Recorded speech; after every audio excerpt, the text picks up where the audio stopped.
नमस्कार विद्यार्थी भाइयों बहनों। हिंदी व्याकरण विलोम शब्द विरुद्धार्थी शब्द में आपका फिर से स्वागत है। आज हम विलोम शब्द का निर्माण किस प्रकार होता है उसके बारे में चर्चा करेंगे। तो यहाँ विद्यार्थी भाइयों बहनों हमें देखना है कि विलोम शब्द का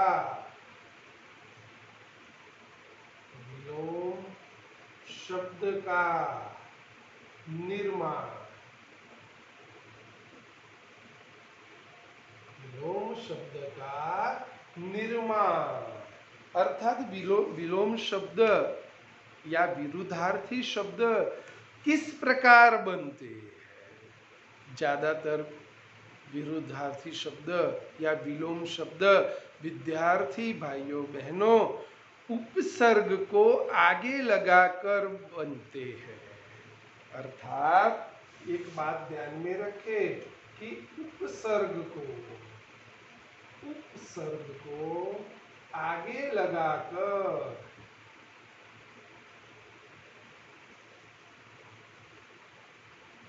किसी भी शब्द का विरुद्धार्थी शब्द का निर्माण होता है। विद्यार्थी भाइयों बहनों यहाँ हम देखेंगे कि किस तरह उपसर्ग का उपयोग करके विरुद्धार्थी शब्द बनते हैं। सबसे पहले जो वर्ण या वर्ण समूह शब्दों के पहले लगाकर उन शब्दों की विशेषता दर्शाते हैं या भिन्न अर्थबोध प्रकट करते हैं उन्हें उपसर्ग कहते हैं। जैसे सबसे पहले हमें प्रश्न होगा कि उपसर्ग किसको कहा जाता है। विद्यार्थी भाइयों बहनों आगे की कक्षाओं में हमने उपसर्ग और प्रत्यय को समझा था। उपसर्ग किसे कहा जाता है और प्रत्यय किसे कहा जाता है उसके बारे में हमने समझ प्राप्त कर ली है। एक बार फिर से मैं आपको संक्षिप्त में समझाता हूं। उपसर्ग किसको कहा जाता है? जिस शब्द के आगे और एक शब्द जुड़ता है और कोई नया शब्द बनता है उसे उपसर्ग कहा जाता है। और जिस शब्द के पीछे कोई और शब्द लगकर या प्रत्यय लगकर जो बनता है उसे प्रत्यय कहा जाता है। या अर्थात शब्द के आगे लगे और नया शब्द बने उसे उपसर्ग कहा जाता है और शब्द के पीछे लगे और नया शब्द बने उसे प्रत्यय कहा जाता है। अर्थात आगे लगे उसको उपसर्ग, पीछे लगे उसको प्रत्यय कहा जाता है। विद्यार्थी भाइयों बहनों उपसर्ग और प्रत्यय के कारण भाषा बहुत समृद्ध हुई है, क्योंकि इन दोनों के उपसर्ग और प्रत्यय के उपयोग से बहुत सारे शब्द नए बने हैं। तो उन शब्दों में विरुद्धार्थी शब्दों में किस प्रकार उपसर्ग को लगाकर विरोध अर्थ प्रकट करने वाला शब्द बनता है उसके बारे में हमें यहाँ समझना है। एक उदाहरण में लिखता हूं यहाँ वी वत्ता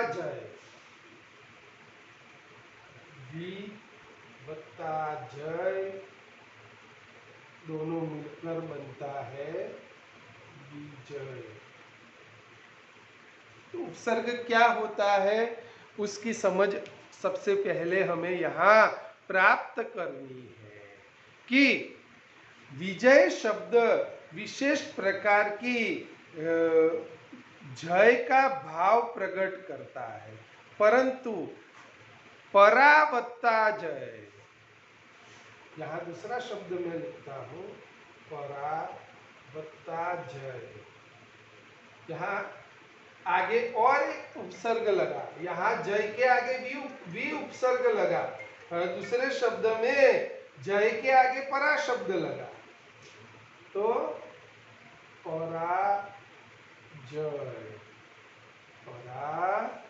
जय। तो यहाँ एक जय के आगे भी लगा है और दूसरे जय के आगे परा लगा है, लेकिन दोनों के अर्थ अलग अलग है। अर्थात दोनों, जय के आगे भी लगा, यहाँ जय के आगे परा लगा, शब्द बना दूसरे दो। विजय शब्द का अलग है, पराजय शब्द का अर्थ अलग है। विजय शब्द का अर्थ और पराजय शब्द का अर्थ विरुद्ध है। कैसे विरुद्ध हुआ? जय तो शब्द एक ही है, लेकिन उसके आगे, जय के आगे जब वी आता है तो विजय बना, और जय के आगे परा उपसर्ग आता है तो पराजय बना। अर्थात यहाँ विजय और पराजय दो शब्द के जो भाव या अर्थ है वह एक दूसरे के विरुद्ध है। तो विद्यार्थी भाइयों बहनों, हमने यहाँ देखा कि उपसर्ग किसे कहा जाता है और उपसर्ग की मदद से भाषा के अंदर विपुल मात्रा में नए शब्द बने हैं। साथ में विलोम शब्द में, विरुद्धार्थी शब्दों में विद्यार्थी भाइयों बहनों, हमने देखा कि विरोधी शब्द किस प्रकार उपसर्ग लगाकर बनते हैं। तो यहाँ मैं आपको इस लेक्चर के बाद आपको एक पीडीएफ फाइल भेजूंगा, और पीडीएफ फाइल में ऐसे बहुत सारे विरुद्धार्थी शब्द आपको मिलेंगे जिसको आप देखेंगे उसमें कि उपसर्ग से किस प्रकार बनते हैं। यहाँ मैं आपको सबका एक एक उदाहरण यहाँ बताता हूँ कि किस तरह से विलोम, विरोधी शब्द उपसर्ग लगाकर बनते हैं। जैसे यहाँ है सु और कु।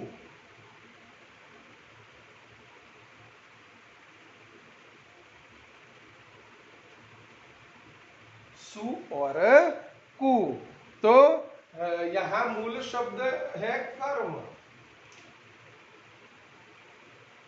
तो नया शब्द सु, सु लगाकर नया शब्द हमें बनाना है।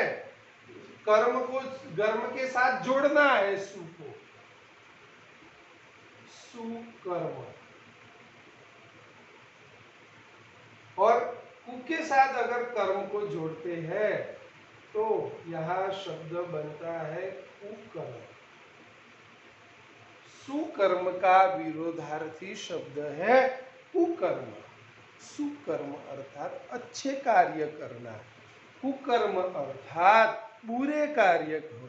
तो यहाँ अच्छे कार्य के विरुद्ध में बुरा कार्य, तो उसका विरुद्धार्थी हुआ। मगर किस तरह बना? तो कर्म के आगे सु लगा, सुकर्म बना। कर्म के आगे कु लगा तो कुकर्म बना। इस अर्थात सु और कु उपसर्ग लगाकर दो जो नए शब्द बने वह एक दूसरे के प्रति विरोध भाव को प्रदर्शित करते हैं। तो ऐसे ही पीडीएफ फाइल में आपको बहुत सारे उपसर्ग मिलेंगे और मूल शब्द के साथ जुड़कर किस प्रकार विरोधी अर्थ प्रकट करने वाले शब्दों का निर्माण हुआ है उसको आपको ध्यान में रखना है, लिखना है और साथ में उसको बराबर याद करना है। तो इसकी गंभीरता इसलिए है कि यह 1 या 2 मार्क्स का एसएससी बोर्ड की एग्जाम में भी आता है, कक्षा 9 में भी परीक्षा में 1 मार्क्स या 2 मार्क्स का विरोधी शब्द आएगा। तो अगर हमें विरोधी शब्द के अर्थ और किस तरह से उपसर्ग के द्वारा नए विरोधी शब्द बनते हैं उसको ध्यान रखेंगे तो हमें शब्द भंडोल भी हमारा बढ़ेगा, साथ में विरोधी शब्द की समझ भी हमको प्राप्त हो जाएगी। तो विद्यार्थी भाइयों बहनों, विरोधी शब्द, विलोम शब्द हम यहाँ पूर्ण करते हैं। तो ये हमारा टास्क हम यहीं समाप्त करते हैं। जय हिंद।